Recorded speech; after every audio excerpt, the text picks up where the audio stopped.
Thalapathy Vijay, super star Vijay, ఇప్పుడు ముఖ్యమంత్రి విజయ్ 144 బలంతో అసెంబ్లీలో నిరూపించుకోవడం జరిగింది. ఇది అందరికీ ఉత్కంఠభరితమైన ఒక అంశం.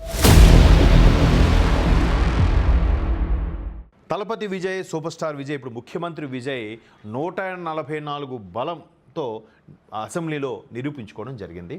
ఇది అందరికీ ఉత్కంఠభరితమైన ఒక అంశం. ఎందుకంటే 118 మ్యాజిక్ ఫిగర్ ఉండాల్సింది 108 సీట్లకు పరిమితమైన తలపతి విజయ్ ఎలా బల నిరూపణ చేసుకుంటారనుకోవడం, అలాగే కాంగ్రెస్ ఒక 5, వామపక్షాలు చెరో 2, వీసీకే ఒక 2, తర్వాత ఇంకో ఎవరెవరు, మొత్తానికి 120 సీట్లు బలం ఉన్న విజయ్కి ఒక సీటు టీవీకేలో ఒక్క ఓటుతో గెలవడంతో ఆ వ్యక్తి సుబ్రహ్మణ్యం ఎవరో సంథింగ్, అది ఇంకా ఆయన ఓటింగ్లో పాల్గొనే అవకాశం లేదు బల నిరూపణలో.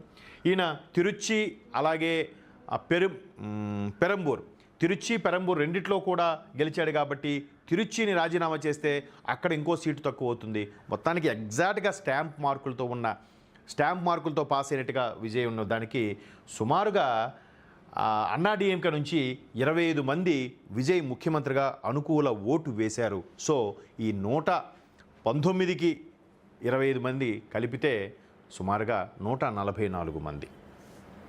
సో అదే ఇక్కడ మనం చూడొచ్చు. తమిళనాడు బల పరీక్షలో నెగ్గిన టీవీకే ప్రభుత్వం, అన్నాడీఎంకే నుంచి 25 మంది అనుకూల ఓటు. ఎవరు షణ్ముగం అలాగే మణివేలు వీళ్ళు ఎవరైతే టీం ఉన్నారో వీడికి వస్తామని ముందే చెప్పేశారు. ఎందుకంటే డిఎంకేతో పొత్తు అనేది మాకు నచ్చలేదు, అందుకే పళనిస్వామిని మేము వ్యతిరేకిస్తున్నాం అని చెప్పి అన్నాడీఎంకే నేతలు 25 మంది బహిరంగంగానే అనౌన్స్ చేశారు. ఈ నేపథ్యంలో తలపతి విజయ్కి 25 మంది అనుకూలంగా ఓటేశారు.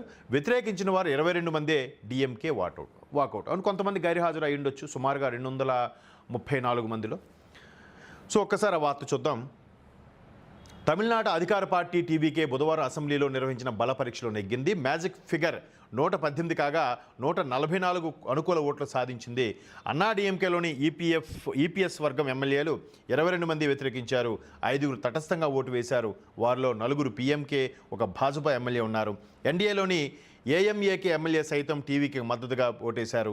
ఓట్ల లెక్కింపు తర్వాత టీవీకే బలం 108 కాగా తిరుచి తూర్పు స్థానానికి విజయ్ రాజీనామా చేశారు. తిరుపత్తూరు ఎమ్మెల్యే శ్రీనివాస్ సేతుపతి ఎన్నికపై అక్కడ ఒక ఓటు తేడాతో ఓడిన పెరికరుప్పన్ మద్రాస్ హైకోర్టు వెళ్ళగా సేతుపతి, ఇదంతా మనం మాట్లాడుకున్నాం. అయితే బుధవారం బల పరీక్షలో 171 మంది ఎమ్మెల్యేలు పాల్గొనగా డిఎంకే అలాగే డిఎండికే ఎమ్మెల్యేలు వాకౌట్ చేశారట. మిగతా మంది ఈయనకి అనుకూలంగా ఓటు వేయడంతో మొత్తం మీద తలపతి విజయ్ బల నిరూపణకి ఎటువంటి ఇబ్బంది లేదు. ఏదైతే గవర్నర్ గారు ఎక్కువ మంది సీట్లు గెలుచుకున్నారు కాబట్టి ఆయన పిలుస్తారా, లేదా మ్యాజిక్ ఫిగర్కి తక్కువగా ఉంది కానీ పిలవరా అని తాత్సారం జరిగింది. ఈ నేపథ్యంలో అన్నాడీఎంకే కలుస్తాయనుకున్నారు. చాలా రకరకాల సమీకరణాలు జరిగాయి. విజయ్కి ఇన్ని కష్టాలేంటి ఇవన్నీ అనుకుంటున్న నేపథ్యంలో ఎట్టకేలకు విజయ్ ఏడీఎంకేలో ఉన్న సుమారుగా 28 మంది ఎమ్మెల్యేలు అలాగే కాంగ్రెస్ వీళ్ళందరితో కలిపి 144 అభ్యర్థులు 144 ఎమ్మెల్యేలతో ఆయన మొత్తం మీద విజయ్ తలపతి సీఎంగా ఎన్నికవడం అనేది మనం ఇక్కడ చూస్తున్నాం.